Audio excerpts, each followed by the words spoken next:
아이 방에 피가 있어. 강도연의 목소리가 한남동 저택의 정적을 갈랐다. 그는 휴대폰 화면을 붙잡은 채 얼어붙었다. 7분간 꺼졌던 비밀 카메라가 다시 켜지자 화면 속엔 피투성이의 가정부 이마야가 쌍둥이를 감싸 안고 쓰러져 있었다. 하얀 이불 위로 번진 붉은 자국, 넘어져 깨진 도자기 부엉이 조명, 그리고 아이들의 얕은 숨소리. 도연의 손끝이 떨렸다. 그가 직접 설치한 비밀 카메라가 지금은 유일한 증거였다. 6개월 전 모든 것이 무너졌다. 이건 내가 원하던 삶이 아니야. 아내 윤서연은 그 한 줄의 메모만 남기고 사라졌다. 거에게 자산을 빼돌리고 쌍둥이를 버린 채. 그날 이후 도현은 모든 문을 잠갔다. 생체인식 도어락, 360도 카메라, 침입감지 센서. 한남동 대저택은 요새가 됐다. 그는 세상 누구도 믿지 않았다. 아이들의 울음조차도. IT 스타트업으로 성공한 40대 초반의 억만장자. 언론은 그를 젊은 천재라 불렀지만 지금의 도현은 그저 상처받은 아버지일 뿐이었다.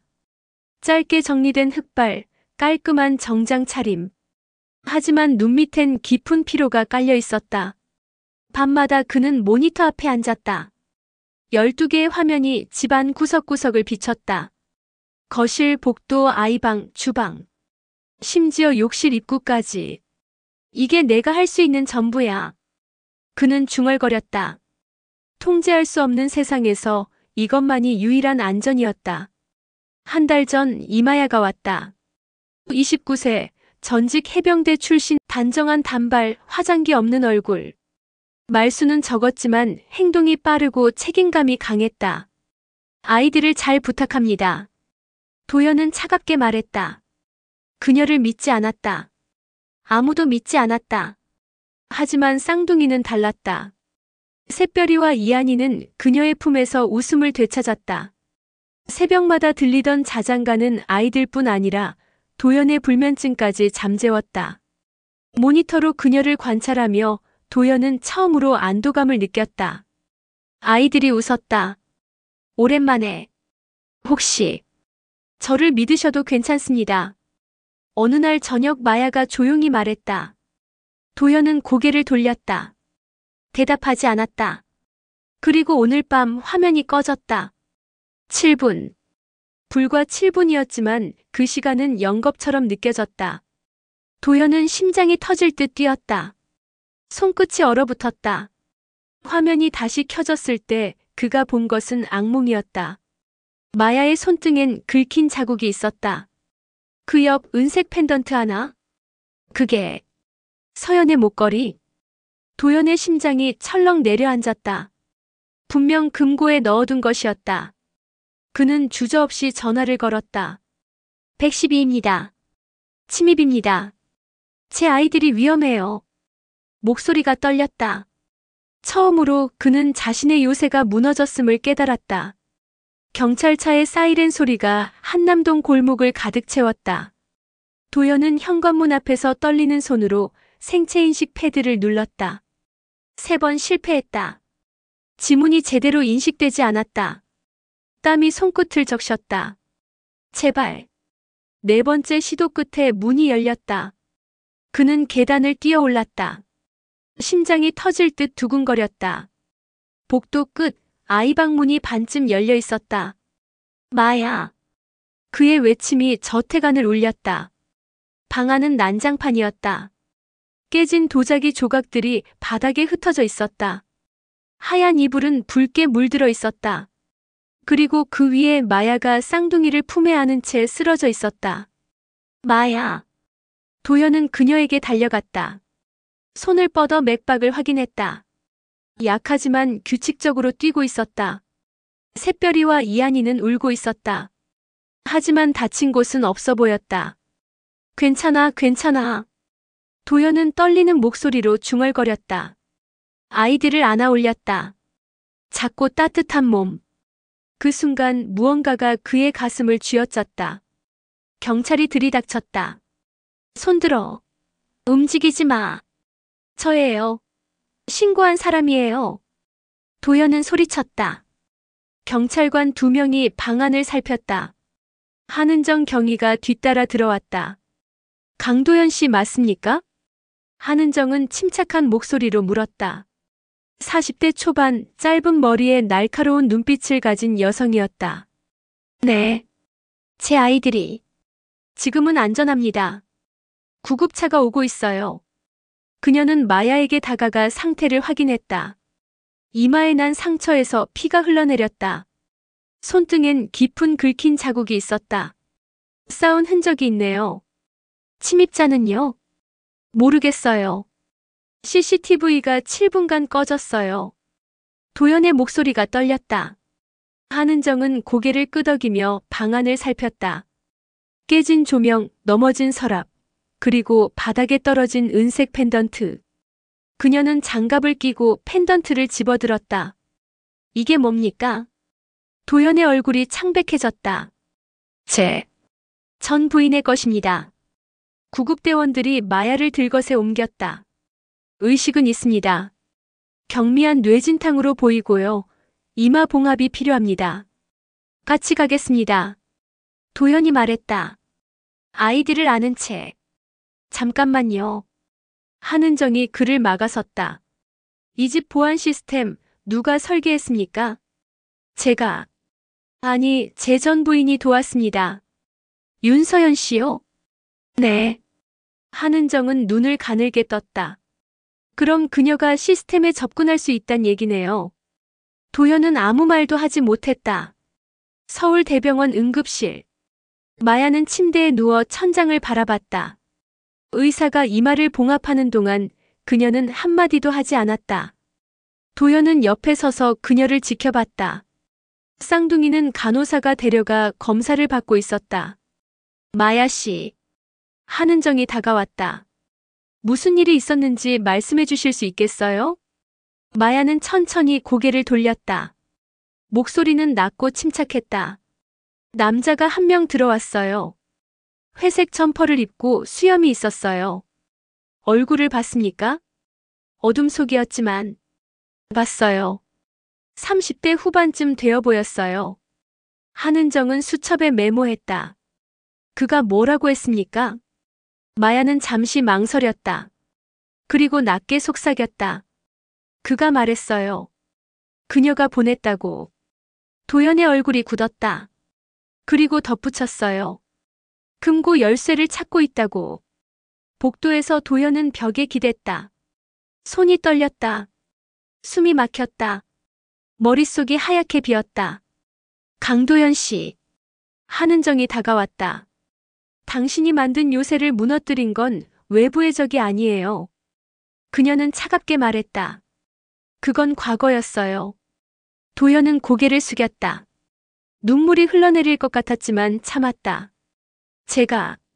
제가 믿었던 모든 게 당신이 믿은 건 시스템이었어요. 사람이 아니라. 한은정은 펜던트가 든 증거 봉투를 들어보였다.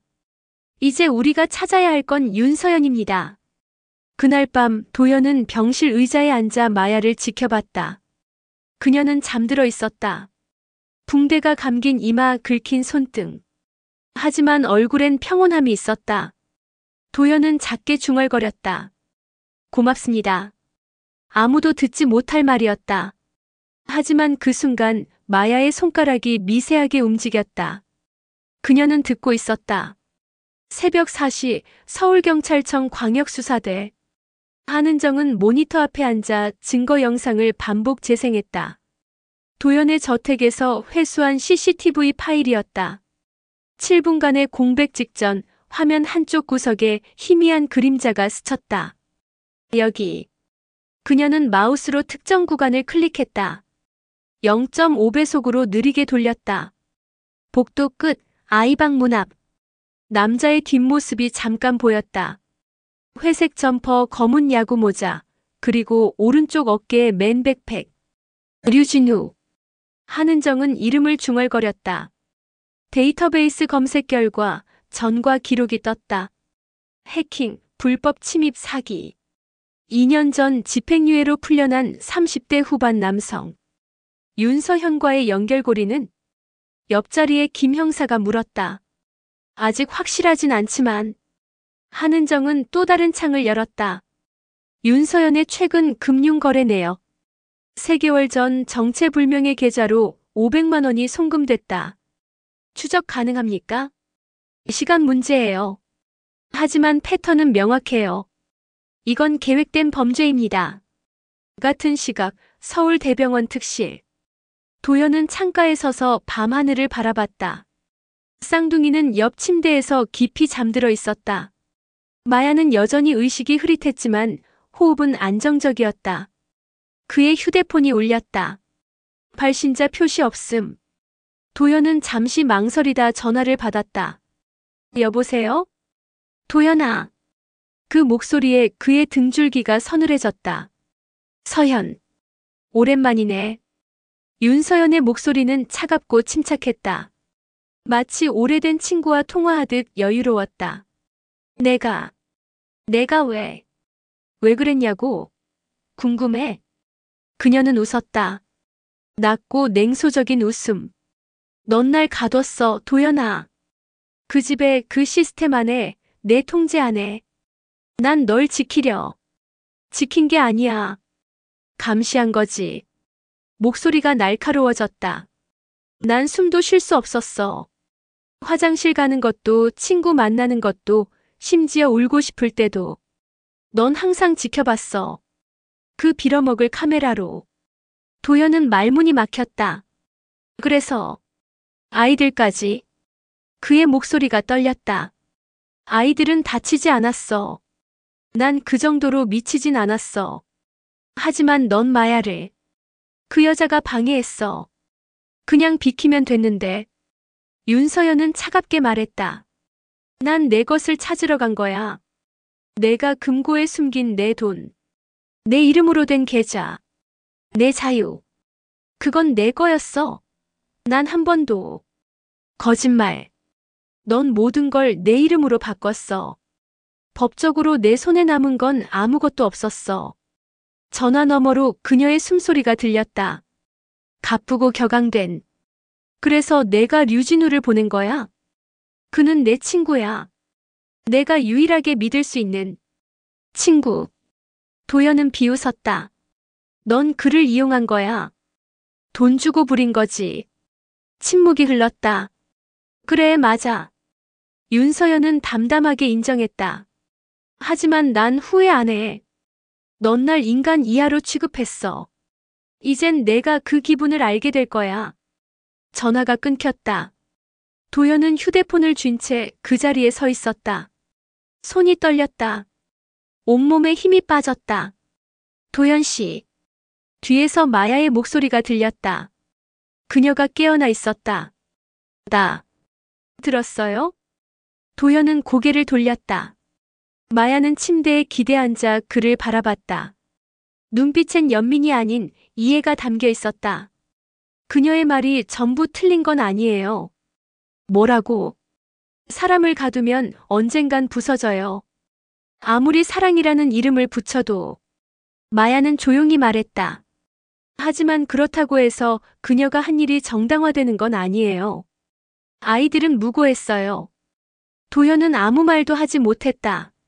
오전 7시 한은정이 병실에 들어왔다. 윤서연의 위치를 추적 중입니다. 방금 전 통화 기록을 확보했어요. 어디서 걸었어요? 인천 송도. 한 오피스텔에서요. 지금 출동 준비 중입니다. 한은정은 도연을 바라봤다. 그녀가 뭐라고 했습니까? 도연은 잠시 망설였다. 그리고 천천히 입을 열었다. 자기가 원하는 걸 찾으러 왔다고. 금고에 있는 걸. 금고엔 뭐가 있습니까? 계약서들, 통장, 그리고. 도연은 말을 멈췄다. 그리고요? 이혼 합의서. 제가 작성한 거예요. 아직 서명 전이었는데. 한은정은 눈을 가늘게 떴다. 그 합의서엔 뭐가 적혀 있죠? 재산 분할 조항이요. 제가 일방적으로 작성한. 얼마나 일방적인데요? 9대1. 마야가 작게 숨을 들이켰다. 한은정은 고개를 끄덕였다. 그럼 그녀는 그걸 없애고 싶었던 거네요. 증거를. 그날 오후 인천 송도 오피스텔. 경찰 특공대가 문을 부수고 들어갔다. 하지만 방 안은 텅 비어 있었다. 테이블 위엔 노트북 한 대. 화면엔 메시지 하나가 떠 있었다. 넌 날 절대 못 찾아. 난 이미 자유야. 한은정은 노트북을 압수했다. 디지털 포렌식 팀이 즉시 분석에 들어갔다. IP 추적 결과 나왔습니다. 한 팀원이 보고했다. VPN 경유했지만 최종 접속지는 김포공항 근처입니다. 한은정의 표정이 굳었다. 출국 명단 확인해. 이미 했습니다. 윤서연 이름으론 없습니다. 다른 이름으로 출국했을 가능성은 확인 중입니다. 밤 10시 도연은 병실 복도를 걷고 있었다. 휴대폰이 다시 울렸다. 이번엔 한은정이었다. 강도연 씨, 윤서연이 출국했습니다. 뭐라고요?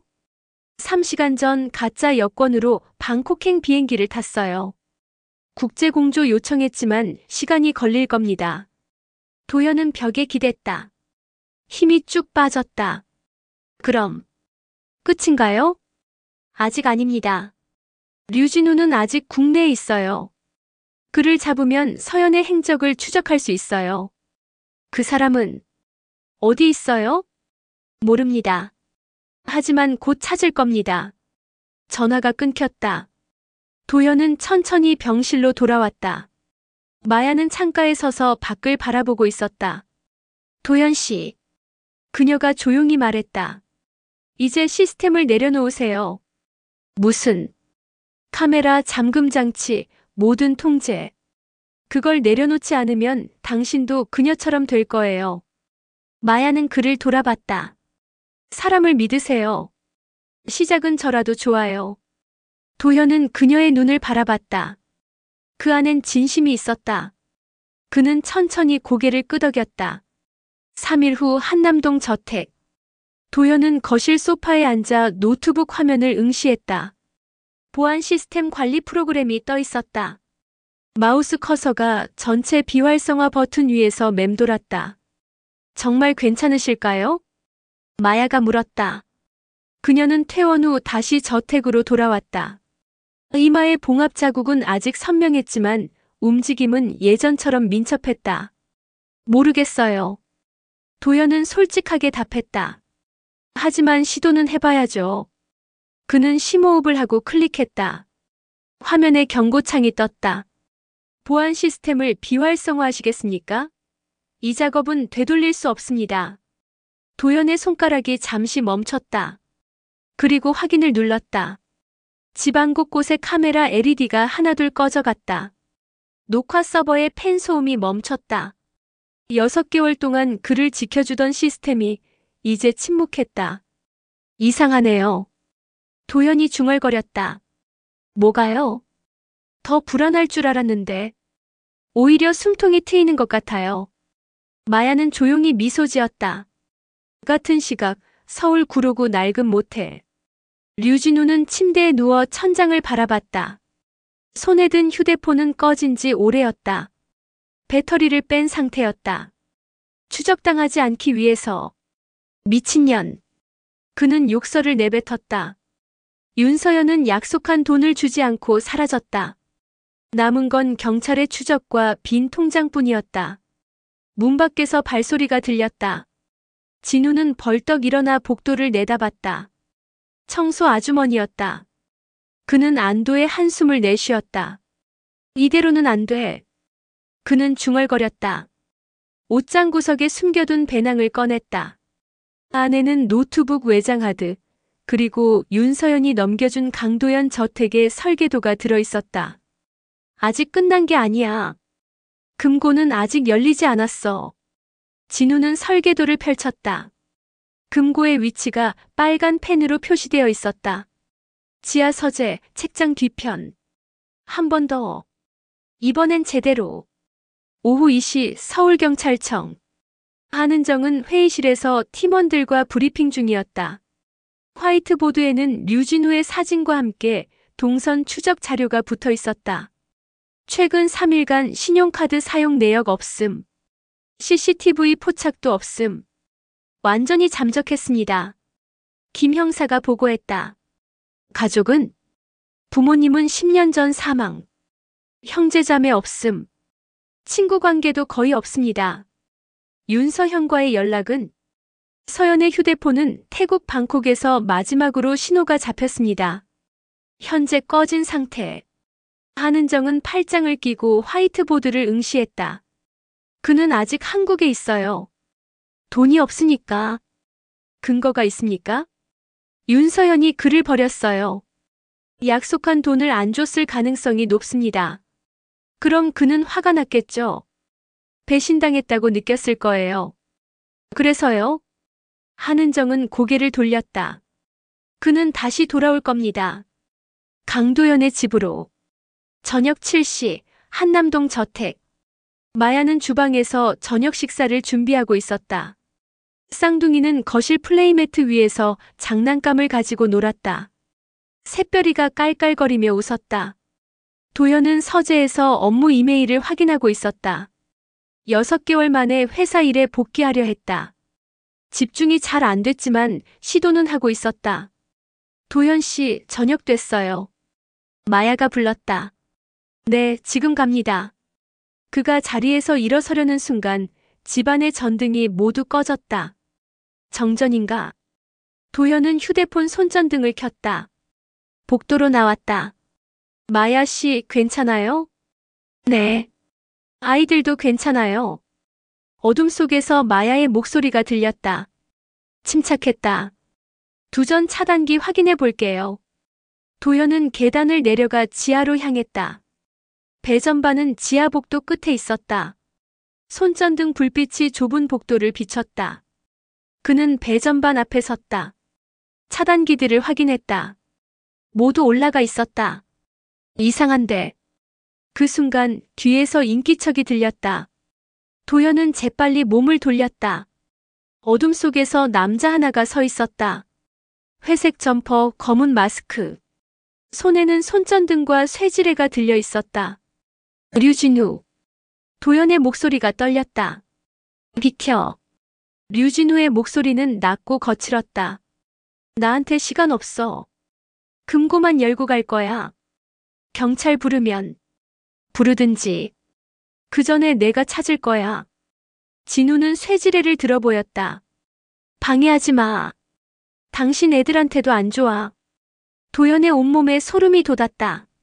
내 아이들을 건드리면 건드리고 싶지 않아. 그냥 비켜. 진우는 도연을 밀치고 지나갔다. 서재 쪽으로 향했다. 도연은 주춤거리며 균형을 잡았다. 심장이 미친 듯이 뛰었다. 머릿속이 하얘졌다. 마야. 그는 소리쳤다.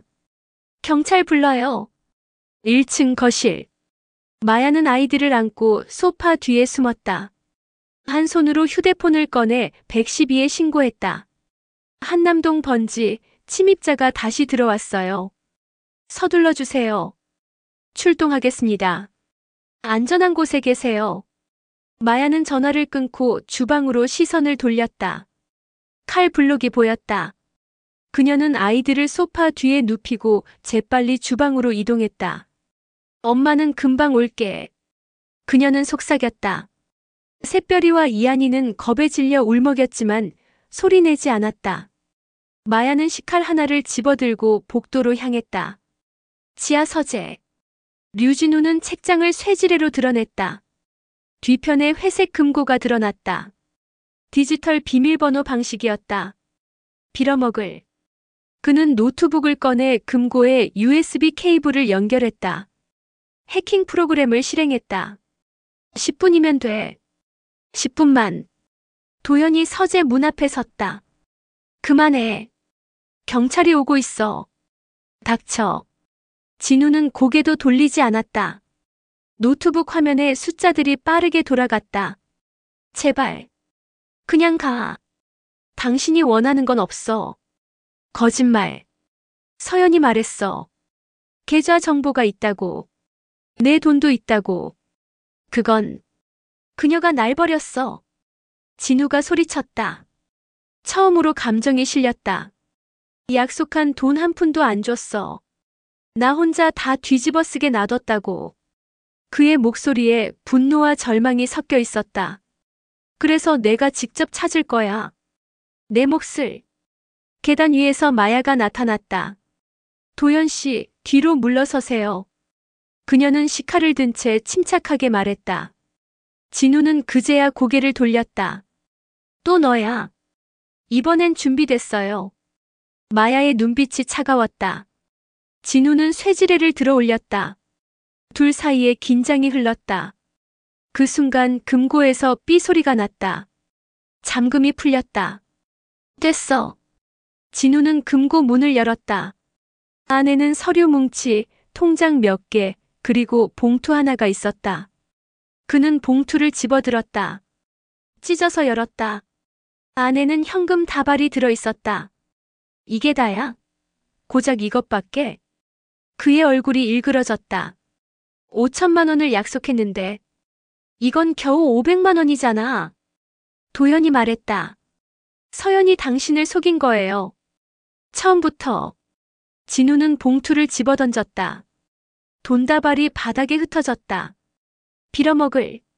멀리서 사이렌 소리가 들렸다. 경찰이 오고 있었다. 진우는 노트북을 챙겨 뒷문 쪽으로 달렸다.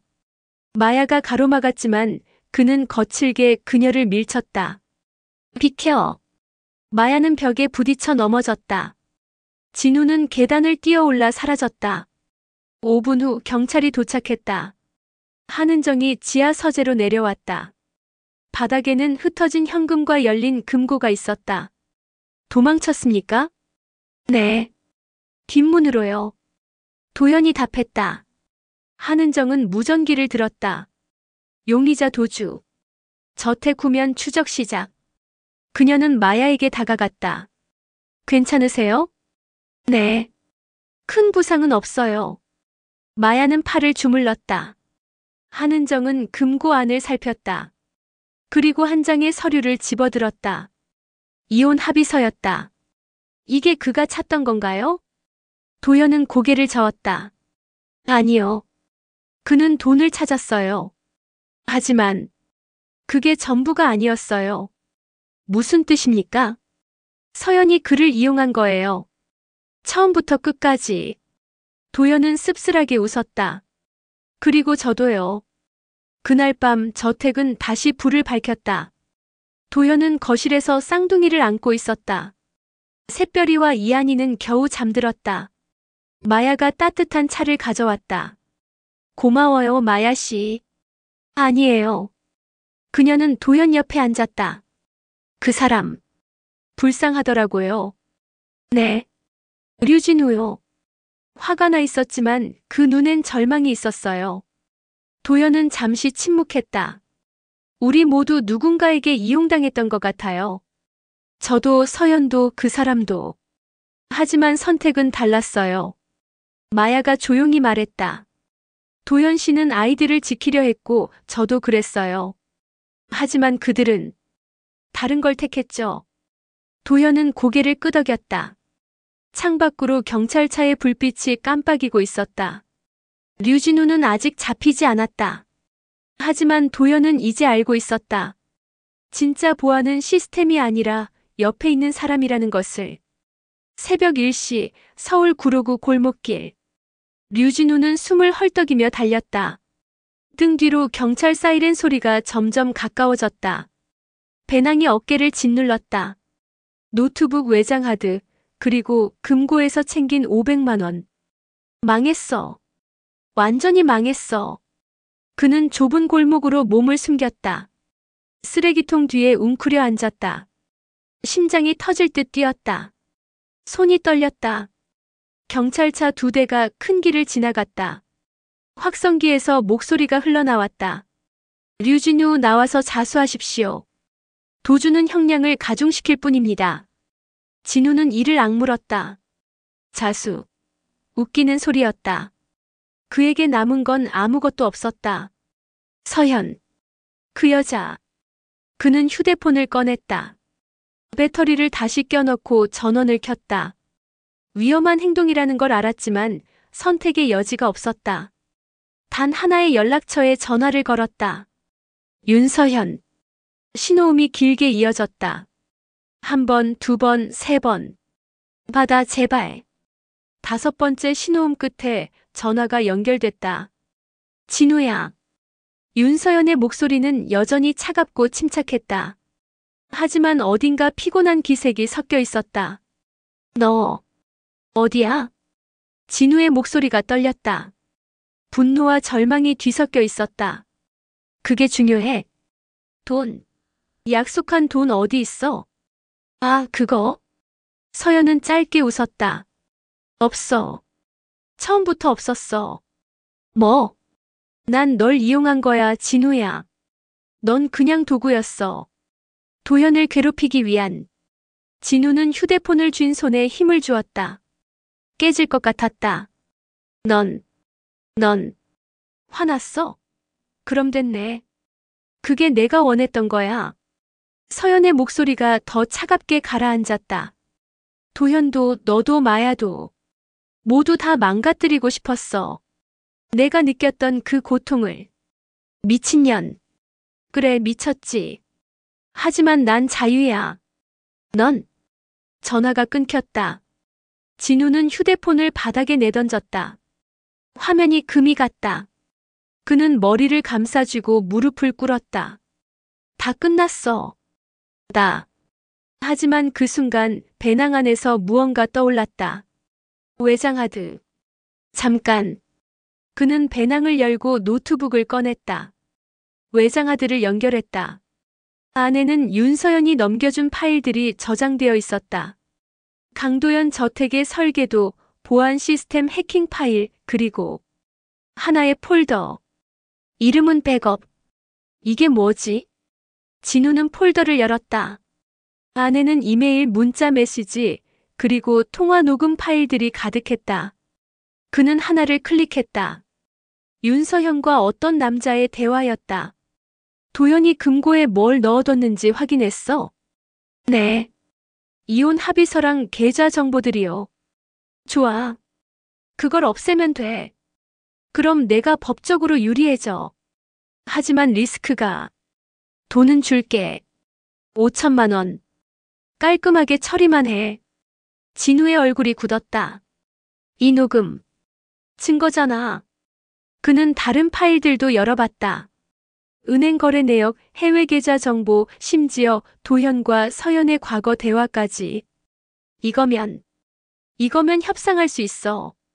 오전 6시 서울경찰청. 한은정은 밤을 꼬박 세웠다. 책상 위에는 커피잔이 4개나 쌓여 있었다. 경위님, 류진우 휴대폰 신호 잡혔습니다.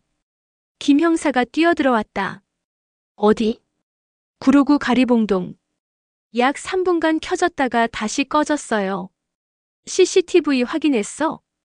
지금 분석 중입니다. 한은정은 자리에서 벌떡 일어났다. 출동 준비해. 그 일대를 샅샅이 뒤진다. 알겠습니다. 김 형사가 나가려는 순간 한은정의 휴대폰이 울렸다. 발신자 표시 없음. 여보세요? 한은정 경위님이시죠? 낯선 남자의 목소리였다. 거칠고 떨리는. 누구십니까? 류진우입니다. 한은정의 눈빛이 날카로워졌다. 손짓으로 김 형사를 불렀다. 추적이라고 입모양을 만들었다. 자수하려는 겁니까? 아니요. 거래하려고요. 거래. 저한텐 증거가 있어요. 윤서연의 범죄 증거. 그녀가 모든 걸 계획했다는 증거요. 한은정은 잠시 침묵했다. 무슨 증거인데요? 녹음 파일, 이메일, 통화 기록. 그녀가 저를 이용했다는 모든 증거요. 그걸 왜 우리한테 주려는 겁니까? 진우의 목소리가 낮아졌다. 전 이용당했어요. 처음부터 끝까지. 그녀는 약속을 안 지켰고 전 모든 걸 뒤집어 썼어요. 그래서요? 형량 감면. 그리고 보호. 그녀가 저를 죽이려 할 수도 있어요. 한은정은 눈을 가늘게 떴다. 어디서 만날까요? 오전 10시 여의도 한강공원. 한은정은 사복을 입고 벤치에 앉아 있었다. 주변엔 사복 경찰관 6명이 배치되어 있었다. 모두 일반 시민으로 위장했다. 경위님 용의자 포착. 무전기에서 목소리가 들렸다. 한은정은 고개를 돌렸다. 강변 산책로에서 회색 점퍼를 입은 남자가 걸어오고 있었다. 야구 모자를 눌러쓰고 배낭을 맨 모습. 류진우였다. 그는 한은정 앞 벤치에 앉았다. 시선은 강물을 향했다. 왔네요. 한은정이 말했다. 증거는? 진우는 배낭에서 외장하드를 꺼내 벤치 사이에 놓았다. 여기다 있어요. 윤서연의 모든 것. 한은정은 외장하드를 집어들었다. 이게 진짜라는 보장은? 직접 확인해 보세요. 저도 속은 사람이에요. 하지만 이것만큼은 진짜예요. 진우의 목소리에 진심이 담겨 있었다. 한은정은 무전기에 대고 속삭였다. 확보. 순식간에 사복 경찰관들이 다가왔다. 진우는 저항하지 않았다. 순순히 손을 내밀었다. 형량 감면 약속하셨죠? 증거가 유효하면요. 수갑이 채워졌다. 진우는 깊게 한숨을 내쉬었다. 이제 끝인가요? 당신에겐요. 하지만 윤서연에겐 시작이죠. 오후 3시 서울경찰청 디지털 포렌식실. 한은정은 외장하드 분석 결과를 받았다.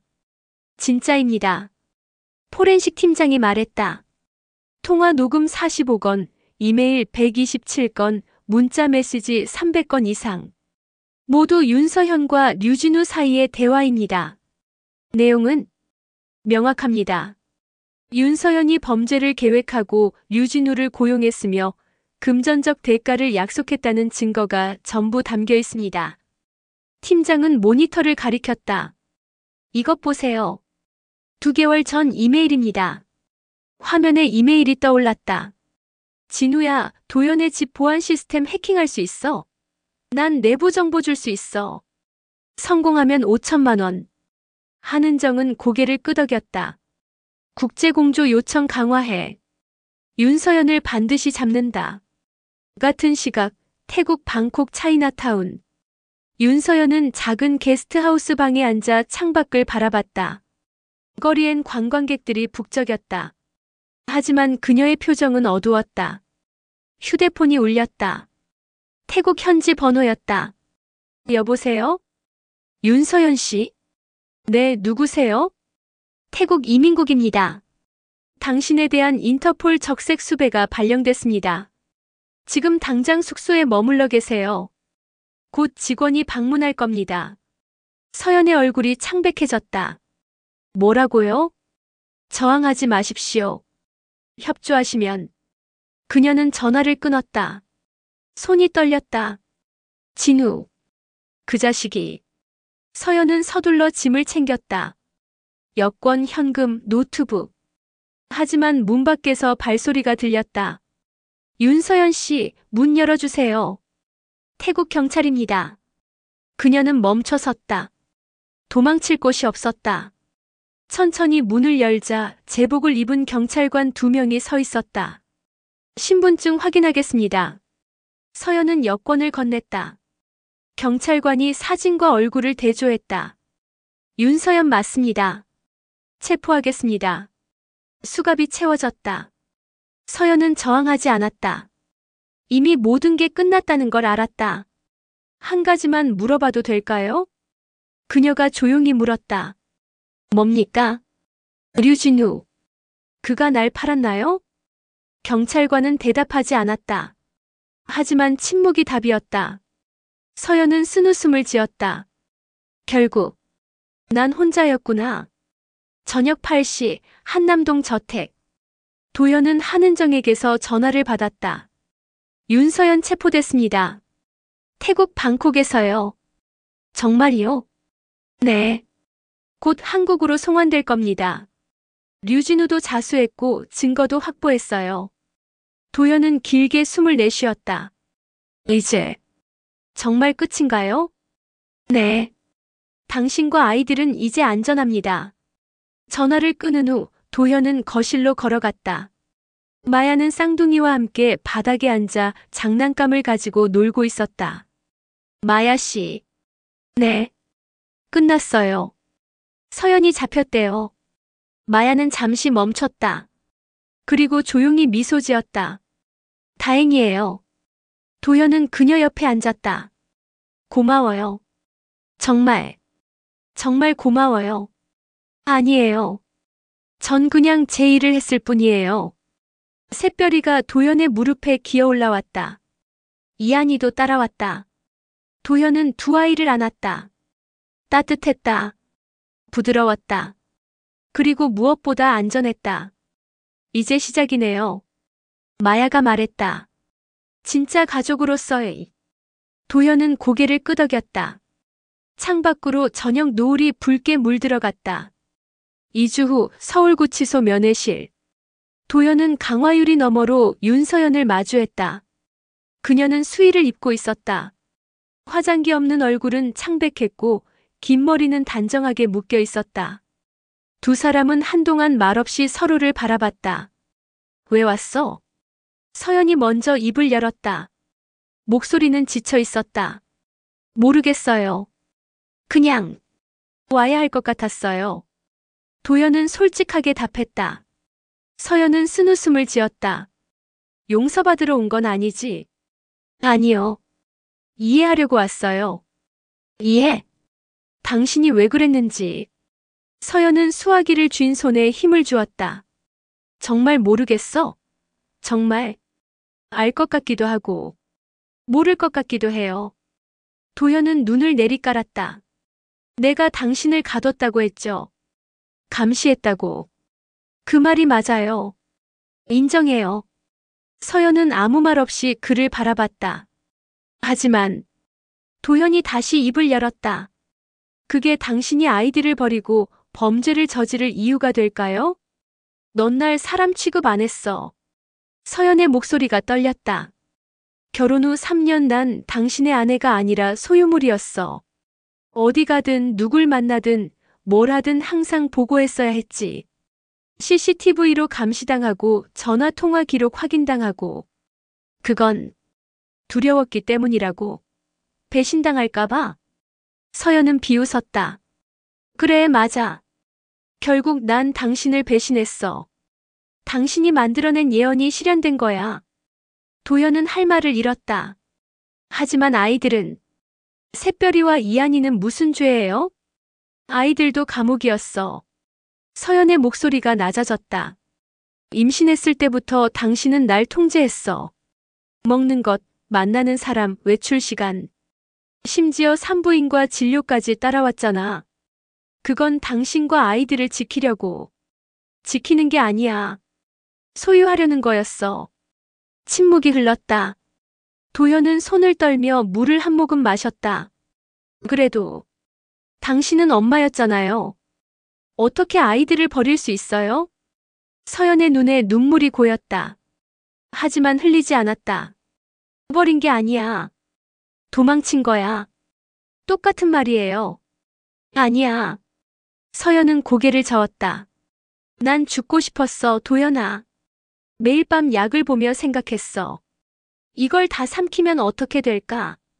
그런 생각을 하는 엄마가 아이들 곁에 있는 게 나을까? 도연의 가슴이 철렁 내려앉았다. 왜 말하지 않았어요? 말했어. 수없이. 서연의 목소리가 높아졌다. 힘들어, 숨이 막혀, 좀 쉬고 싶어. 몇 번을 말했는데 당신은 뭐라고 했어? 집에서 쉬면 되잖아. 아이들이 있는데 어디 가려고 그래? 도연은 기억을 더듬었다. 흐릿했지만 그런 대화가 있었던 것 같았다. 미안해요. 미안하다고 해서 달라지는 건 없어. 서연은 수화기를 내려놓으려 했다. 하지만 도연이 다급히 말했다. 기다려요. 뭐? 한 가지만 더 물어볼게요. 서연은 다시 수화기를 들었다. 류진우를 이용한 건 정말 복수였어요? 서연은 잠시 망설였다. 그리고 고개를 끄덕였다. 응. 당신이 내게 한 걸 그대로 돌려주고 싶었어. 불안, 공포, 무력함. 당신도 느껴보라고. 아이들이 다칠 수도 있었는데. 마야가 있었잖아. 서연은 냉정하게 말했다. 난 그 여자가 아이들을 지킬 거라는 걸 알았어. CCTV로 봤거든. 그녀는 진짜 엄마처럼 아이들을 대했어. 나보다 훨씬. 도연은 할 말을 잃었다. 그래서 질투했어. 그 여자한테.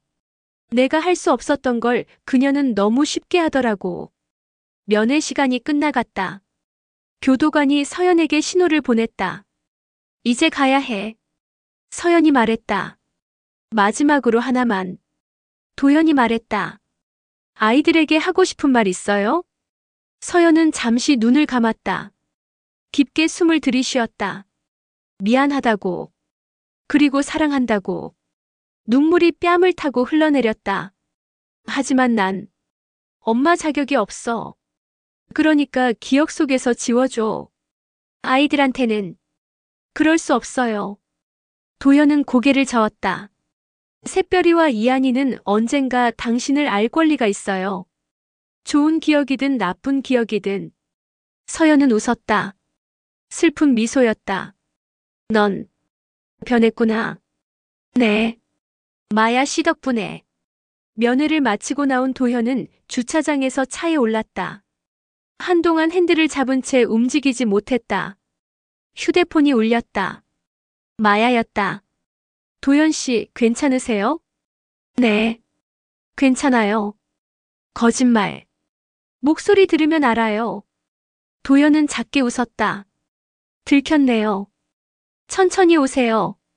저녁 준비해둘게요. 고마워요. 전화를 끊은 후 도현은 백미러로 자신의 얼굴을 봤다. 눈이 충혈되어 있었다. 나도 가해자였구나. 그는 중얼거렸다. 저녁 7시 한남동 저택.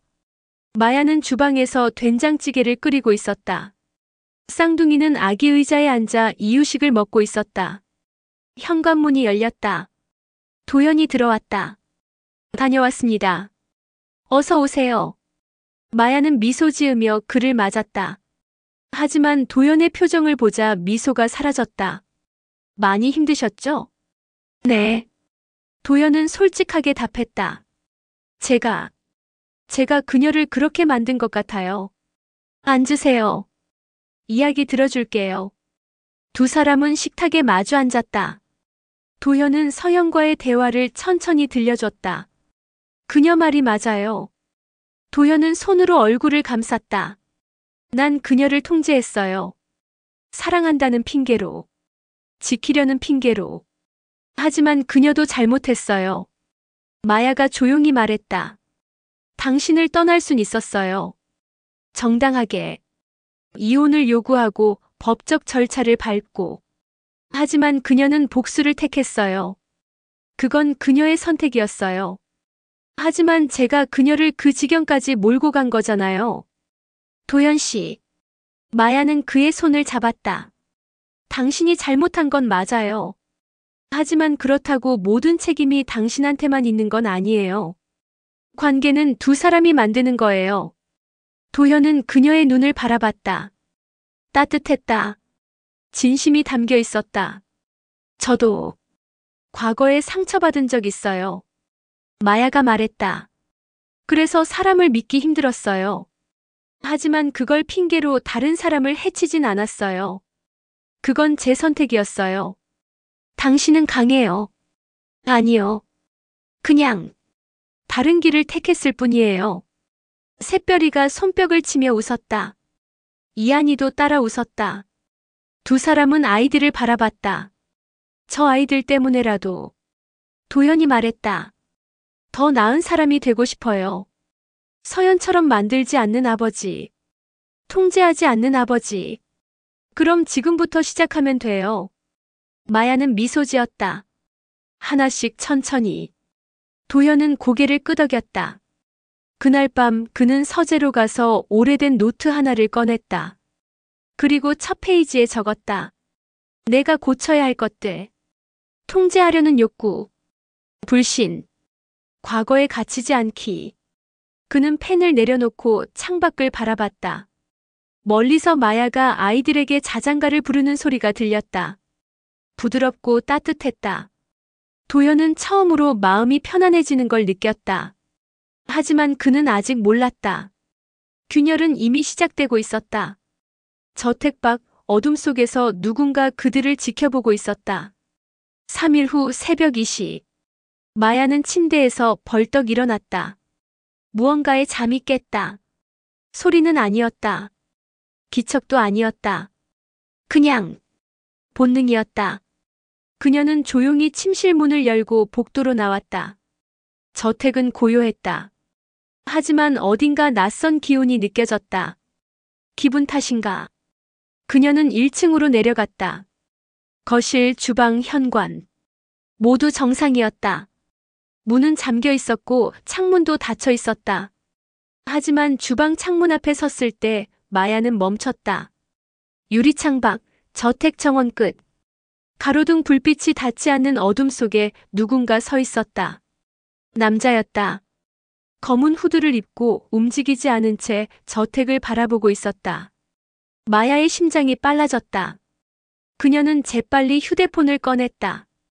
112에 신고하려다 멈췄다. 남자는 아직 아무것도 하지 않았다. 그냥 서 있을 뿐이었다. 누구지? 마야는 카메라 앱을 켜고 줌으로 남자를 확대했다. 하지만 얼굴은 보이지 않았다. 후드가 깊게 눌려 있었다. 1분, 2분, 3분. 남자는 움직이지 않았다. 그리고 갑자기 고개를 들어 마야를 똑바로 바라봤다. 마야는 숨이 멎었다. 남자는 천천히 손을 들어 올렸다. 그리고 창문을 향해 손가락으로 무언가를 그렸다. 숫자였다. 7. 마야는 얼어붙었다.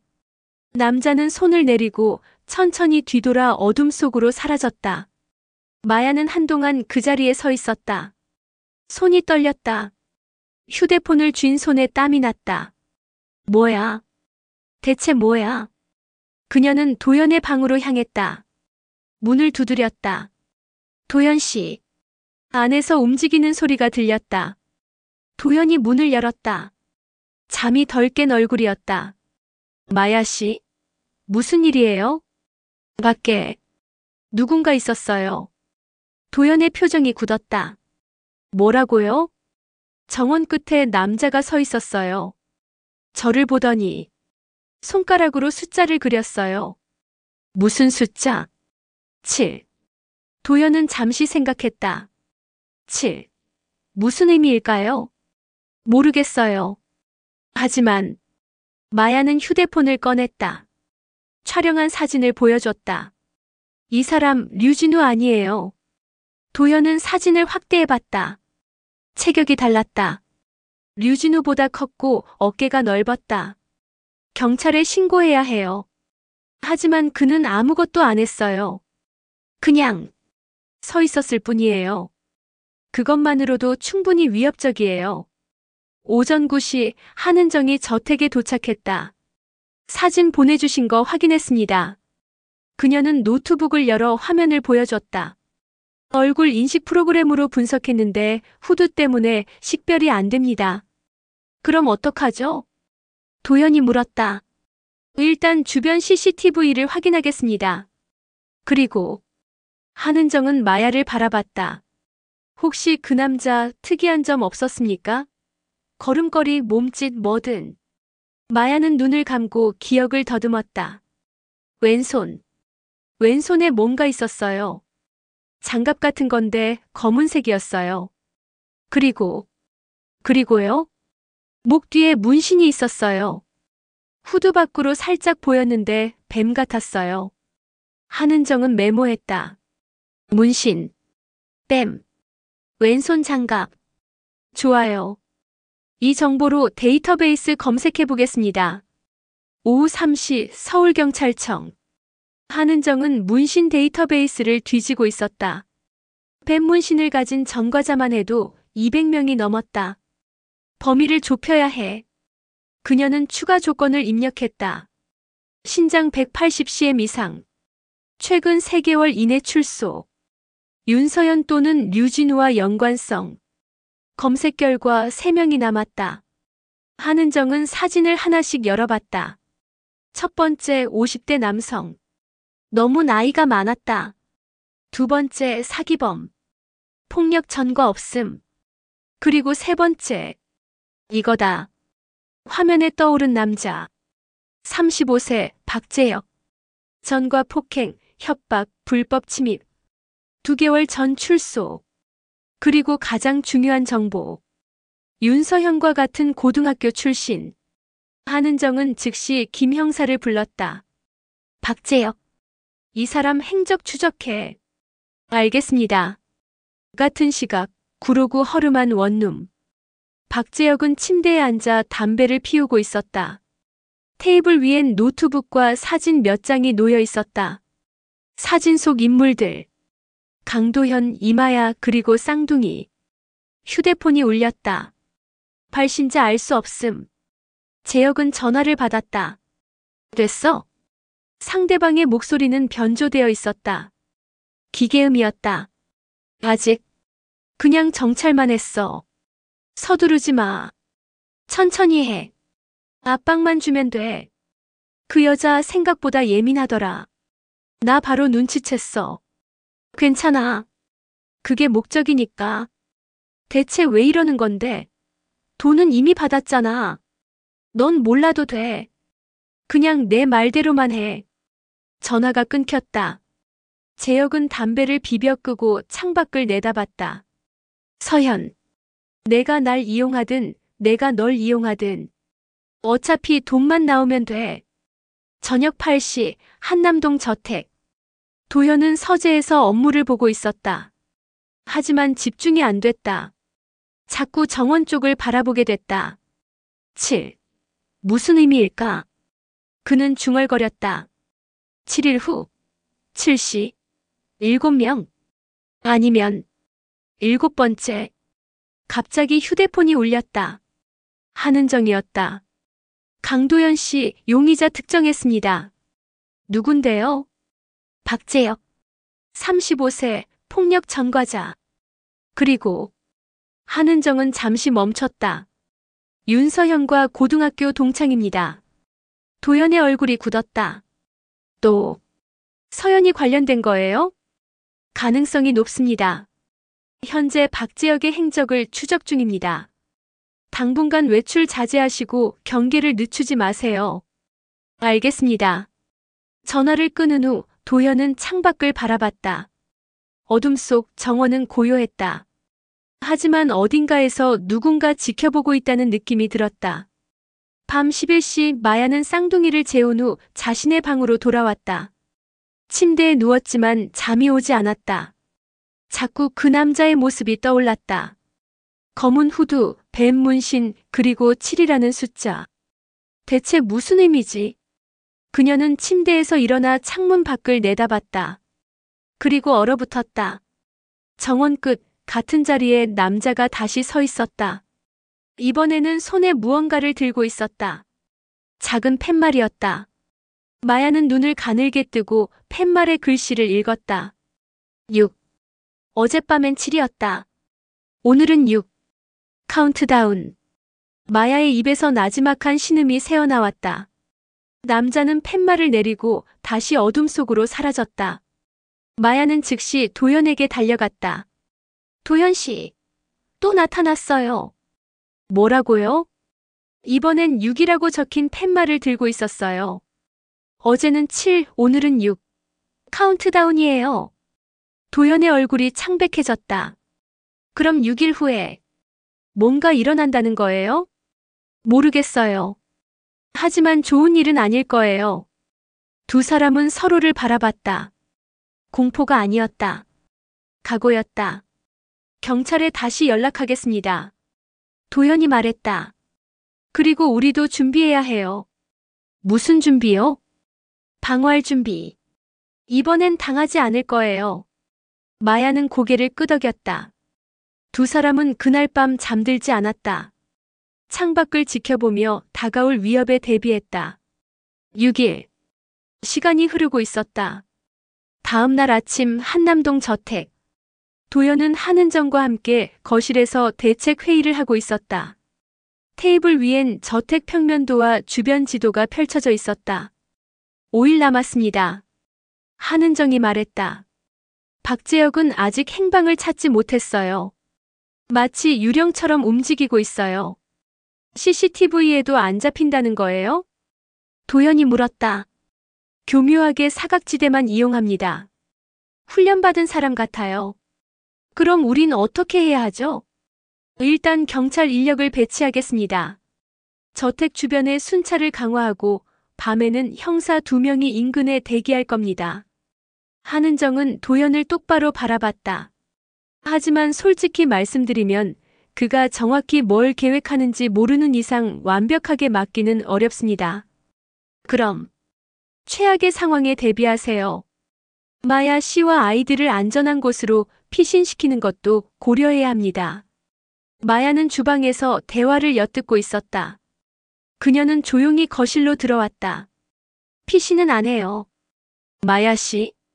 도연이 놀라 그녀를 바라봤다. 저도 싸울 거예요. 도망치지 않아요. 하지만 위험해요. 도연 씨도 위험하잖아요.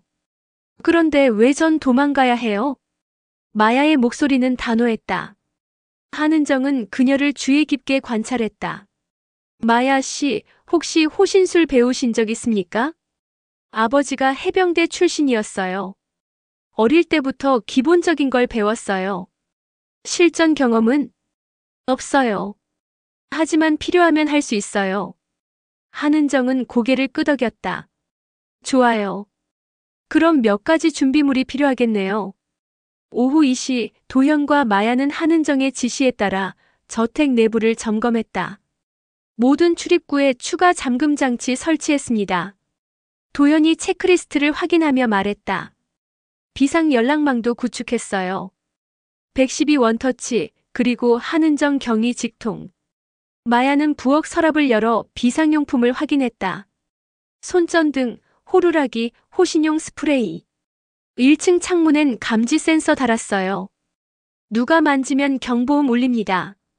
좋아요. 그리고 도연은 지하 서재를 가리켰다. 만약의 경우를 대비해 지하에 안전한 공간을 만들었어요. 내부에서만 잠글 수 있는 방이에요. 아이들을 데리고 들어갈 수 있는 곳이네요. 네. 식수와 비상식량도 준비했어요. 마야는 도연을 바라봤다. 많이 변하셨네요. 뭐가요? 예전엔 통제하려고만 하셨잖아요. 지금은 보호하려고 하시네요. 도연은 잠시 생각했다. 차이가 뭔지 이제 알겠어요. 통제는 상대를 믿지 않는 거고 보호는 함께 준비하는 거죠. 마야는 미소 지었다.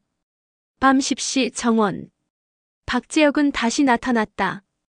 같은 자리, 같은 시간. 이번엔 손에 오라고 적힌 팻말을 들고 있었다. 하지만 오늘은 달랐다. 저택 옥상에 도연이 서 있었다. 쌍안경으로 재혁을 똑바로 바라보고 있었다. 두 사람의 시선이 마주쳤다. 재혁은 천천히 손을 들어 올렸다. 그리고 목을 긋는 신용을 했다. 위협이었다. 도연은 쌍안경을 내리고 휴대폰을 꺼냈다.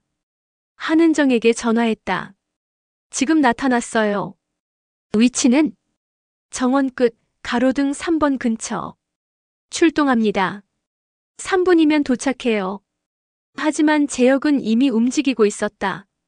그는 팻말을 바닥에 던지고 어둠 속으로 사라졌다. 마치 연기처럼. 3분 후 경찰차 2대가 도착했다. 한은정과 형사들이 정원을 수색했다. 팻말은 있는데 사람은 없습니다.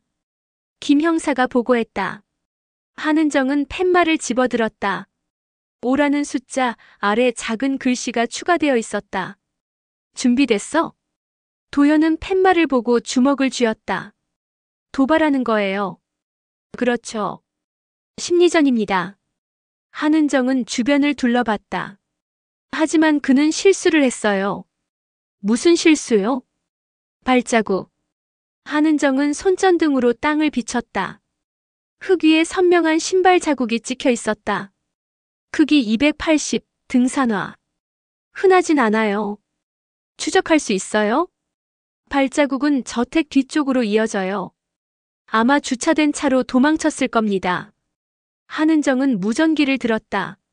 인근 CCTV 전부 확인. 검은색 차량 중점 탐색. 새벽 2시 서울경찰청 상황실. 한은정과 팀원들은 밤새 CCTV 영상을 분석했다. 나왔습니다. 한 팀원이 소리쳤다. 자택 후면 200m 지점. 검은색 SMO. 번호판은 가짜지만 차량 모델과 연식 확인했습니다. 소유주는 렌터카 회사 것입니다. 하지만 대여 기록이 없어요. 아마 불법 취득한 듯합니다. 한은정은 화면을 확대했다.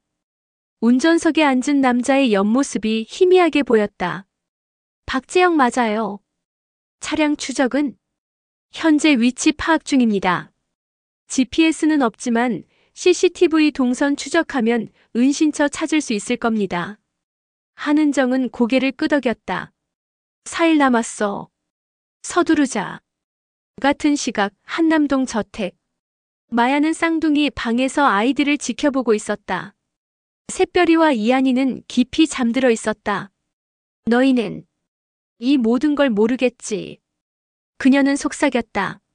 하지만 엄마가 지켜줄게. 아니, 우리 모두가. 문 밖에서 발소리가 들렸다. 도현이었다.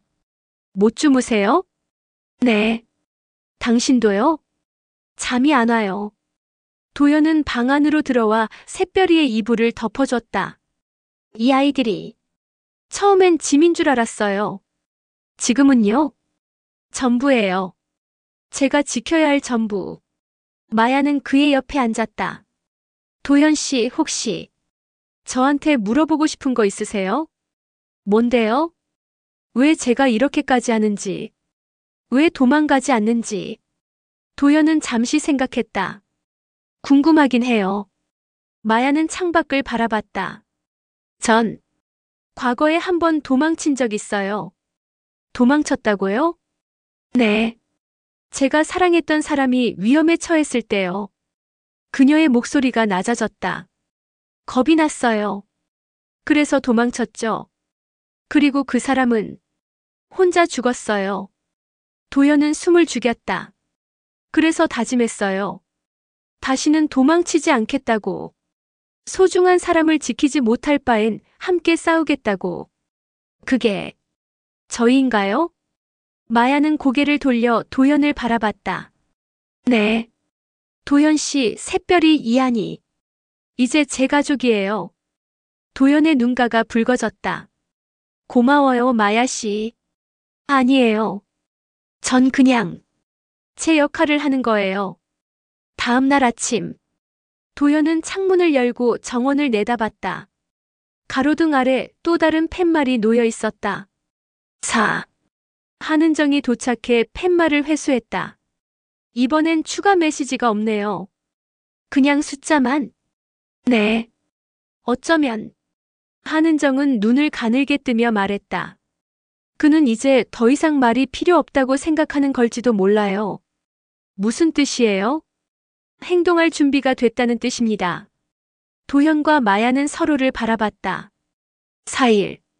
시간이 빠르게 흐르고 있었다. 그리고 그들은 알고 있었다. 진짜 싸움은 아직 시작도 하지 않았다는 것을. 오후 5시 구르고 허름한 모텔. 박재혁은 침대에 앉아 손목시계를 바라봤다. 4일. 그는 중얼거렸다. 테이블 위엔 사진 한 장이 놓여 있었다. 쌍둥이를 안고 있는 마야와 도현의 모습. 재혁은 사진을 집어들고 라이터로 가장자리를 태웠다. 곧 끝나. 불길이 사진을 집어삼켰다. 그의 휴대폰이 울렸다. 됐어? 변조된 목소리가 들렸다. 거의. 4일 후면 모든 게 끝나. 좋아. 실수하지 마. 걱정 마. 난 프로니까. 전화가 끊겼다. 재혁은 창밖을 내다봤다. 어둠이 내리고 있었다. 카운트다운은 계속되고 있었다. 3일이 지났다. 매일 밤 같은 시간, 박재혁은 나타나 숫자를 남겼다. 3, 2, 1. 그리고 오늘 새벽 0시 한남동 저택은 긴장감으로 가득했다. 도현과 마야는 거실에서 경계를 늦추지 않았다. 쌍둥이는 지하 안전실에서 재우고 있었다. 한경희님은요? 마야가 물었다. 저택 주변에 형사 4명 배치했대요. 순찰차도 15분마다 지나가고요. 도현은 휴대폰을 확인했다. 뭔가 일어나면 즉시 연락 온대요. 두 사람은 창밖을 바라봤다. 정원은 고요했다. 너무 고요했다. 새벽 0시 10분. 저택 뒷담 너머 박재혁은 검은 옷을 입고 몸을 숨기고 있었다. 그의 옆에는 또 다른 남자가 있었다. 준비됐어? 재혁이 속삭였다. 응. 경찰 4명 위치 파악했어. 15분 순찰 패턴도 확인했고. 남자는 30대 중반으로 보였다. 얼굴에 흉터가 있었다. 이름이 뭐라고 했지? 강민수. 그냥 민수라고 불러. 좋아, 민수. 넌 경찰들 주에 끌어. 난 안으로 들어간다. 알았어. 그런데 민수가 재혁을 바라봤다. 진짜 죽일 건 아니지. 그냥 겁만 주는 거지. 재혁은 대답하지 않았다. 그냥 담을 넘기 시작했다. 민수는 불안한 표정으로 그를 따라갔다. 새벽 0시 15분. 저택 동쪽 담장 근처 한 형사가 순찰 중이었다. 이번 이상무. 무전기에 대고 보고하려는 순간 멀리서 차 경적 소리가 들렸다. 뭐지? 형사는 소리나는 쪽으로 고개를 돌렸다. 골목 끝에서 차 한 대가 헤드라이트를 깜빡이고 있었다. 이상한데. 그가 다가가려는 순간 차가 갑자기 전속력으로 달려왔다. 이봐. 형사는 옆으로 뛰어 피했다. 차는 그를 스치고 지나가 담벼락에 충돌했다. 본부 사고 발생. 저택 동쪽 담장. 무전기를 들었지만 응답이 없었다. 전파 방해였다. 같은 시각 저택 뒷문. 박재혁은 락픽 도구로 잠금 장치를 해제하고 있었다. 손놀림이 빠르고 정확했다. 찰칵. 문이 열렸다. 그는 안으로 들어가 복도를 살폈다. 어둠 속 저택은 조용했다. 1층 클리어. 그는 중얼거리며 계단으로 향했다. 하지만 첫 번째 계단을 밟는 순간 날카로운 경보음이 울렸다. 빌어먹을. 도현이 설치한 감지 센서였다. 거실 도현과 마야가 벌떡 일어났다. 침입이에요. 마야가 소리쳤다. 지하로 가요. 아이들한테. 두 사람은 지하 계단으로 뛰어갔다. 하지만 복도 끝에서 재혁이 나타났다. 늦었어. 그의 손에는 쇠지뢰가 들려 있었다. 도현은 마야를 등 뒤로 밀었다. 마야 씨, 가요. 아이들 지켜요. 하지만 가요. 마야는 망설였지만 결국 지하로 내려갔다. 도현은 재혁과 마주 섰다. 뭐가 목적이에요? 목적? 돈이지. 뭐겠어. 재혁은 쇠지뢰를 들어 올렸다. 비켜. 난 아이들한테 갈 거야. 절대 안 돼. 도현은 주먹을 쥐었다. 싸워본 적은 없었지만 물러설 수 없었다. 재혁은 비웃으며 다가왔다. 지하 안전실. 마야는 쌍둥이를 안고 문을 잠갔다. 안에서만 열 수 있는 구조였다. 괜찮아, 괜찮아. 그녀는 아이들을 달래며 휴대폰을 꺼냈다. 한은정에게 전화했다. 경희님, 침입자가 들어왔어요. 도현 씨가 위험해요. 지금 들어갑니다. 2분이면 도착해요. 절대 문 열지 마세요. 마야는 전화를 끊고 문 쪽을 바라봤다. 위층에서 부딪히는 소리가 들렸다. 쿵, 쿵. 그리고 비명. 도현 씨. 1층 복도. 도현은 바닥에 쓰러져 있었다. 입가에 피가 흘렀다. 재혁의 공격을 막으려다 얻어맞은 것이었다. 약하네. 돈만 많은 줄 알았더니 싸우지도 못해. 재혁은 도현의 멱살을 잡아 일으켰다. 금고 비밀번호. 말해. 없어. 이미 다 경찰이 가져갔어. 거짓말. 재혁은 주먹을 휘둘렀다. 도연의 뺨이 돌아갔다. 서연이 말했어. 아직 남은 게 있다고. 해외 계좌 정보, 비자금 서류. 도연은 피를 뱉으며 웃었다. 서연이 또 거짓말한 거예요. 뭐? 그런 건 없어요. 처음부터 그녀가 당신을 이용한 거예요. 류진우처럼. 재혁의 표정이 일그러졌다. 닥쳐. 그는 도현을 바닥에 내동댕이 쳤다. 그리고 계단 쪽으로 향했다. 그럼 아이들이라도 데려가야겠네. 몸값은 받을 수 있을 테니까. 지하 계단 입구. 재혁이 내려오려는 순간 마야가 나타났다. 손에는 주방칼이 들려 있었다. 한 발짝만 더 내려오면 후회할 거예요. 재혁은 멈춰섰다. 오, 용감하네. 가정부 주제에. 전 가정부가 아니에요. 이 아이들의 엄마예요. 마야의 눈빛은 흔들림이 없었다. 재혁은 쇠지뢰를 들어 올렸다. 그럼 같이 죽자.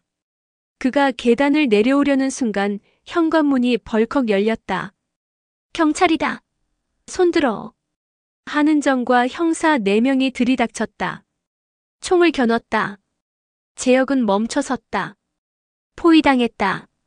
끝이야, 박재혁. 한은정이 차갑게 말했다. 무기 내려놓고 엎드려. 재혁은 잠시 망설였다. 그리고 쇠지뢰를 바닥에 떨어뜨렸다. 재수없네. 그는 무릎을 꿇고 손을 머리 뒤로 올렸다. 수갑이 채워졌다. 강민수도 확보했습니다. 김 형사가 무전기로 보고했다. 한은정은 마야에게 다가갔다. 괜찮으세요? 마야는 칼을 떨어뜨리고 주저앉았다. 긴장이 풀리며 눈물이 흘러나왔다. 도현 씨. 도현 씨가 구급차 불렀어요. 곧 와요. 10분 후 구급대원들이 도현을 들것에 실었다. 의식은 있습니다. 타박상과 경미한 뇌진탕. 입원 치료 필요합니다. 마야는 쌍둥이를 안고 도현 옆에 섰다. 미안해요. 제가 더 빨리 못 와서. 도현은 피 묻은 입가를 닦으며 미소 지었다. 덕분에 살았어요. 당신이 아이들 지켜줘서. 전 겁났어요. 정말 겁났어요. 저도요. 하지만 우리 해냈어요. 구급차 문이 닫혔다. 마야는 그 뒤를 따라 병원으로 향했다. 새벽 3시 서울경찰청 조사실. 박재혁은 수갑을 찬 채 의자에 앉아 있었다. 한은정이 그 앞에 섰다. 박재혁. 주거침입, 폭행, 협박, 아동 유괴 미수. 혐의가 상당히 무겁습니다. 변호사 불러줘. 부르기 전에 한 가지만 물어볼게요. 한은정은 테이블에 휴대폰을 올려놓았다. 재혁의 휴대폰이었다. 이 전화 누가 건 거죠? 변조된 목소리로. 재혁은 입을 다물었다. 윤서연입니까? 아니면 다른 누군가? 재혁은 고개를 돌렸다. 한은정은 휴대폰을 들어 통화 기록을 보여줬다. 이 번호 추적했어요. 태국에서 걸려온 게 맞아요. 하지만 윤서연이 수감된 교도소에서 온 게 아니에요. 재혁의 눈빛이 흔들렸다. 그럼 누구죠? 한은정은 천천히 말했다. 윤서연의 변호사. 최진혁. 재혁의 얼굴이 창백해졌다. 서연이 직접 지시한 게 아니라 그녀의 변호사가 당신을 조종한 거예요. 왜 그랬을까요? 모르겠어. 거짓말 마세요. 당신도 이용당한 거예요. 류진우처럼. 재혁은 주먹을 쥐었다. 그 자식. 진술하세요. 형량 감면해드릴게요. 재혁은 한참을 망설이다 입을 열었다.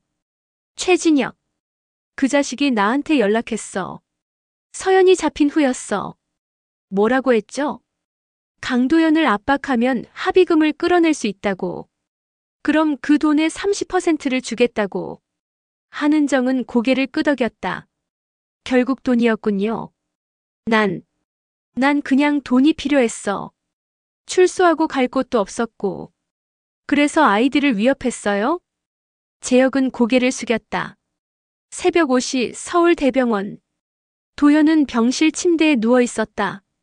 이마에 붕대가 감겨 있었고 왼쪽 눈 주변이 멍들어 있었다. 마야는 옆에 앉아 쌍둥이를 돌보고 있었다. 마야 씨.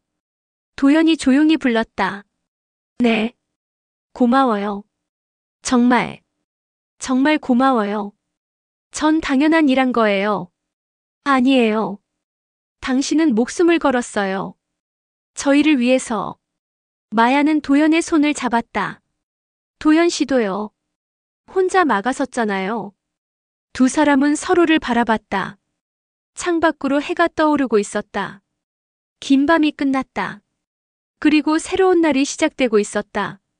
하지만 한은정은 알고 있었다. 이야기는 아직 끝나지 않았다는 것을. 최진혁. 그 이름 뒤에 숨겨진 진실이 아직 남아 있었다. 일주일 후 서울구치소. 한은정은 면회실에서 윤서연을 마주했다. 서연은 수의를 입고 있었지만 표정은 의외로 평온했다. 최진혁 변호사에 대해 물어보려고 왔습니다. 한은정이 단도직입적으로 말했다. 서연은 잠시 멈칫했다. 그리고 천천히 입을 열었다. 그 사람, 뭐 했어요? 박재혁을 사주해서 강도연의 저택을 습격하게 했습니다. 당신 이름을 이용해서요. 서연의 얼굴이 굳었다. 뭐라고요? 모르셨습니까? 난 몰랐어요. 진혁이가 그런 짓을 할 줄은. 서연은 손으로 얼굴을 감쌌다. 한은정은 그녀를 주의 깊게 관찰했다. 진짜 놀란 것 같았다. 최진혁은 당신의 변호사입니다. 왜 당신 몰래 그런 일을 했을까요? 모르겠어요. 난 그냥 형량을 줄여달라고만 부탁했어요. 다른 건요? 혹시 최진혁에게 도현과 관련된 정보를 준 적 있습니까? 서연은 천천히 고개를 끄덕였다. 금고 위치, 집 구조, 보안 시스템, 변호를 위해 필요하다고 해서 줬어요. 그 정보로 박재혁을 보낸 거군요. 한은정은 수첩에 메모했다. 최진혁, 그 사람은 어떤 사람입니까? 서연은 잠시 눈을 감았다. 기억을 더듬는 듯 했다. 대학 선배예요. 법대 다닐 때 만났어요. 똑똑하고 야심 있고 돈을 좋아하는 사람이었죠. 개인적인 관계는요? 없어요. 그냥 아는 사람. 제가 체포되고 나서 연락 왔어요. 변호를 해주겠다고. 비용은? 성공 보수제. 형량이 줄면 도연한테서 받을 합의금의 30%를 달라고 했어요. 한은정은 눈을 가늘게 뜨였다. 합의금? 도현 씨가 합의할 거라고 생각했습니까? 진혁은 그렇게 만들 수 있다고 했어요. 도현을 압박하면 된다고. 압박? 아이들을 이용하면 된다고. 겁을 주면. 서연의 목소리가 떨렸다. 난 그게 진짜로 실행될 줄은 몰랐어요. 그냥 협상 전략인 줄 알았어요. 한은정은 서연을 똑바로 바라봤다. 윤서연 씨, 당신도 공범입니다. 정보를 제공했으니까요. 알아요. 서연은 고개를 숙였다. 내가 한 모든 일에 대해 책임질 거예요. 하지만 진혁이 한 일까지는 몰랐어요. 진짜로. 같은 시각 서울 강남구 법률사무소. 한은정과 김 형사는 최진혁의 사무실로 향했다. 20층 고급 오피스텔이었다. 최진혁 변호사님 계십니까? 리셉션에서 물었다. 예약 있으십니까? 경찰입니다. 한은정은 배지를 보여줬다. 리셉션 직원의 얼굴이 굳었다. 잠시만 기다려주세요. 1분 후 리셉션 직원이 돌아왔다. 죄송합니다. 최 변호사님은 지금 출장 중이십니다. 언제 돌아옵니까? 일주일 후라고. 연락처 주세요. 개인정보라. 수사에 필요합니다. 지금 당장. 리셉션 직원은 망설이다 명함을 건넸다. 한은정은 즉시 전화를 걸었다. 신호음이 울렸지만 받지 않았다. 김 형사, 최진혁의 출국 기록 확인해. 알겠습니다. 30분 후 김 형사가 보고했다. 경위님, 최진혁. 3일 전 인천공항에서 출국했습니다. 어디로? 방콕. 한은정의 표정이 굳었다. 윤서현과 같은 곳이네요. 우연일까요? 우연이 아니에요. 계획된 거예요. 한은정은 즉시 국제공조팀에 연락했다. 최진혁 35세, 한국 국적. 태국 방콕 체류 중. 긴급 체포 요청합니다. 2일 후 태국 방콕. 태국 경찰은 최진혁을 차이나타운의 한 호텔에서 체포했다. 그는 저항하지 않았다. 마치 예상했다는 듯이. 한국 경찰이 나를 원하는군요. 그는 차갑게 웃었다. 무슨 혐의죠? 사주 협박, 아동 유괴 미수. 태국 경찰관이 수갑을 채웠다. 변호사 부르겠습니다. 좋아요. 하지만 한국까지 가는 비행기 안에서는 소용없을 겁니다. 3일 후 인천공항. 최진혁은 호송되어 한국으로 송환됐다. 한은정이 직접 공항에서 그를 맞았다. 오랜만이네요, 최 변호사님. 한은정 경위.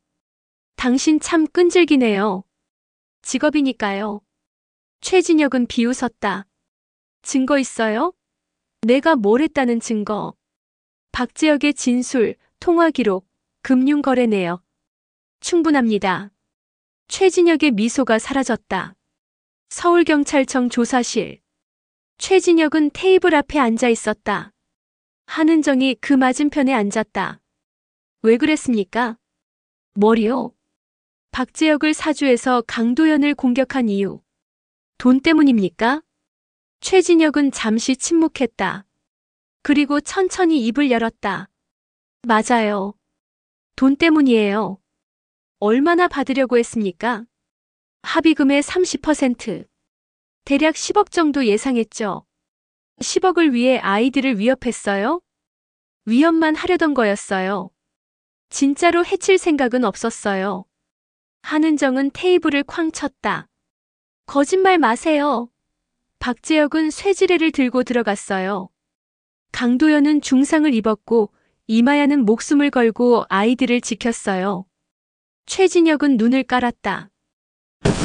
미안해요. 미안하다고 끝날 문제가 아닙니다. 한은정은 서류 한 장을 내밀었다. 이게 뭔지 아세요? 윤서연의 진술서예요. 당신이 정보를 요구했다고 명확히 적혀 있어요. 최진혁은 서류를 보고 한숨을 내쉬었다. 결국 서연이 날 팔았군요. 당신이 먼저 그녀를 이용한 거잖아요. 조사는 6시간 동안 계속됐다. 최진혁은 모든 것을 자백했다. 윤서연에게서 정보를 받은 것, 박재혁을 고용한 것, 카운트다운 아이디어를 준 것. 왜 카운트다운이었습니까? 한은정이 물었다. 심리적 압박이죠. 공포는 시간이 다가올수록 커지니까. 도연이 무너지길 바랐어요. 하지만 실패했죠. 네. 그는 생각보다 강했어요. 그리고 이마야라는 여자도. 최진혁은 쓴웃음을 지었다. 사람을 너무 얕잡아 봤나 봐요. 일주일 후 서울중앙지방법원. 최진혁의 첫 공판이 열렸다. 방청석에는 도현과 마야가 앉아 있었다. 검사가 기소 내용을 낭독했다.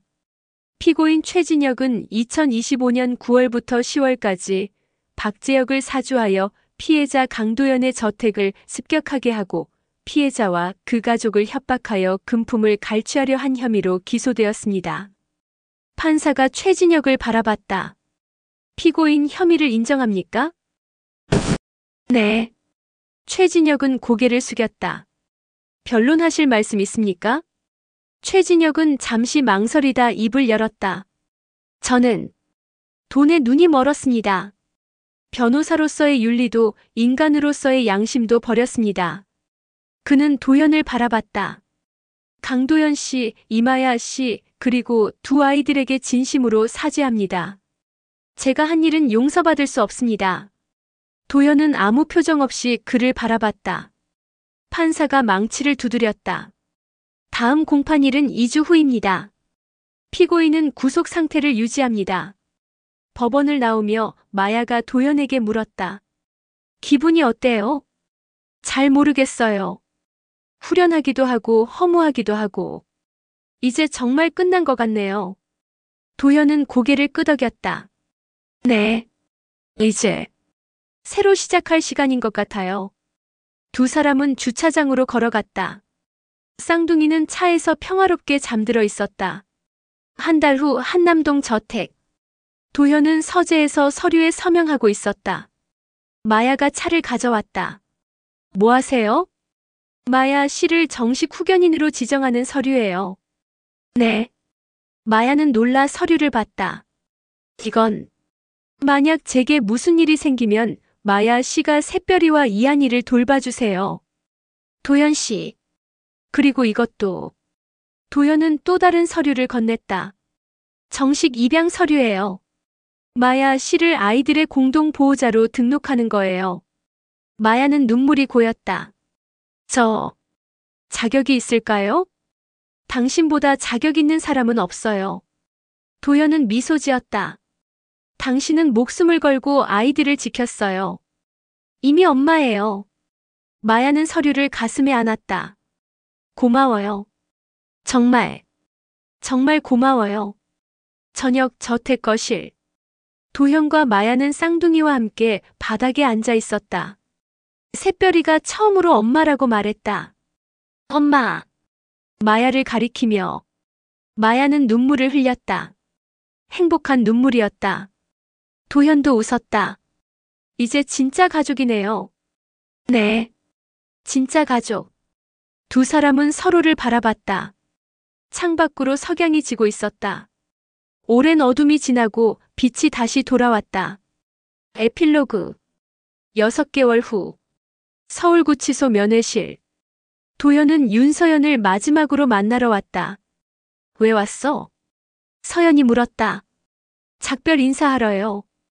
전 이제 앞으로 나아가려고요. 그래. 서연은 작게 미소 지었다. 새별이랑 이한이는 잘 크고 있어요. 마야 씨가 잘 돌보고 있어요. 다행이네. 그 아이들에겐 진짜 엄마가 필요했으니까. 도현은 고개를 끄덕였다. 서연 씨도 언젠가 용서받을 수 있길 바라요. 자기 자신을. 서연의 눈에 눈물이 고였다. 고마워. 그리고 미안해. 저도요.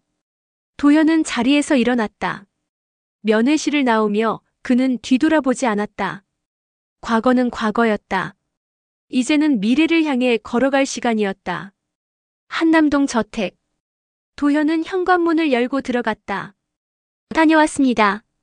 어서 와요. 마야가 웃으며 맞았다. 쌍둥이가 아장아장 걸어왔다. 아빠.